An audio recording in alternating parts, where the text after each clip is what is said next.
This video is sponsored by Squarespace. For the past 3 years, I've been working on an absolute beast of a project. What I thought would take a few weeks has somehow turned into a never-ending hair-pulling cry fest that's left me in shambles. And here's the thing, right now I really should be working on her, but I wasn't. Despite being totally inspired to paint, I didn't touch a single model. Instead, I spent a bunch of time organizing my brushes and paints, trying to convince myself to work on this project while smashing down the inspiration that was bubbling up for my next project. And that's when it hit me. I spent 2 hours wanting to paint, feeling completely inspired, but held myself back because of the guilt. And in the end, I didn't end up painting anything at all. And that's the worst possible outcome. Letting guilt kill the thing that's supposed to be fun. Slaying the gray isn't always the answer. Sometimes pushing yourself to finish a project just for the sake of it can actually drain your creativity. So while slaying the gray has its place, sometimes following the inspiration, even if it means leaving another project unfinished, is the best way to find joy in painting. We've all heard the phrase, slay the gray. The idea is to push through unfinished projects, get them painted, and clear that backlog. And while that's great advice for some people for some projects, what happens when you're just not feeling it? I'm sure my story from the beginning sounds familiar. The guilt, the quelled excitement. It's hard when you want to paint and have to fight against it. But forcing yourself to paint when you're uninspired, it's a recipe for burnout. So instead of forcing myself to push through this project, I'm following the inspiration. This is the Rider of Avarice from Creature Caster, and I just have not stopped thinking about her. When I asked my Dungeon Master how he wanted me to paint this model, he told me to think plague. And I have been so excited ever since. She is hyper detailed, and I have been dreaming about her purple and green non-metallic metal armor. If you like this model, Creature Caster is currently running a really cool campaign right now, featuring beautiful models, a 5e adventure module, and more. Check the link in my description box. Now that I have accepted painting what I'm calling the Plague Queen, I'm not procrastinating anymore. I have been totally sucked in, my heart is soaring, and time is flying. Painting her is the joy I want to experience every time I sit down.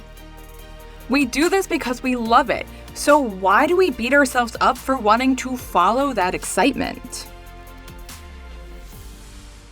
But before we continue, let's talk about Squarespace's newest design features. You know I love Squarespace, so I'm so excited about their new Design Intelligence, which empowers anyone to build a beautiful custom website and digital identity using cutting-edge AI tools. Combine that with Squarespace Payments, the easiest way to manage all your transactions in one place, and of course, my favorite flexible design templates with drag and drop features, Squarespace is a no-brainer for creating your perfect website. When you're ready to start, head to squarespace.com for a free trial, and when you're ready to launch, use code LYLAMEV to save 10% off your first purchase of a website or domain. Alright, back to painting. That's where slaying the gray falls short for me. If I'm not enjoying the project, it's okay to set it aside and focus on something else. Now, don't get me wrong, finishing projects is important. But if the goal is to slay the gray at the expense of the enjoyment of painting, then what's the point? I've given unfinished models away to friends so it can be their new project. I've donated so many models to the paint club that they actually had to tell me that I couldn't donate anymore. I have even thrown models away. Having a drawer or shelf of guilt is not going to make this hobby enjoyable. When you're excited about a project, the joy and creativity flow naturally. And when you're working on a project you love, that's when you produce your best work. So if you're sitting there staring at a project you're not feeling and your mind is on something else, go for it. Switch projects, follow that excitement, and leave the guilt behind. There's definitely a balance here. It's not about never finishing your projects. It's about knowing when to push through and when to start something new. When inspiration is flowing about a new project, chase it.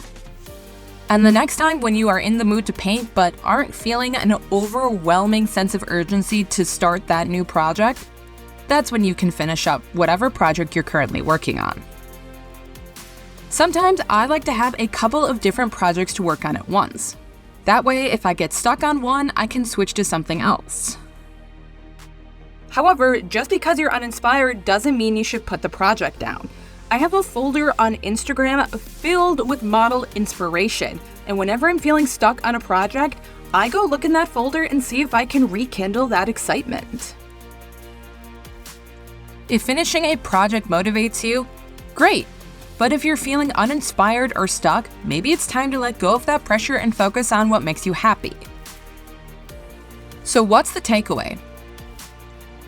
Don't feel guilty for not finishing every project. It's okay to start something new if that's where your excitement lies. The most important thing is that when you're inspired to paint, that you actually paint. However, if you have a shelf of opportunity that you are desperately trying to finish, go ahead and watch this video here where I talk about the importance of done versus perfect. Thank you so much for watching this video. If you like what I do here, you know the drill. Like, comment, subscribe. Go join me on Patreon. Thanks so much. I'll see you next time.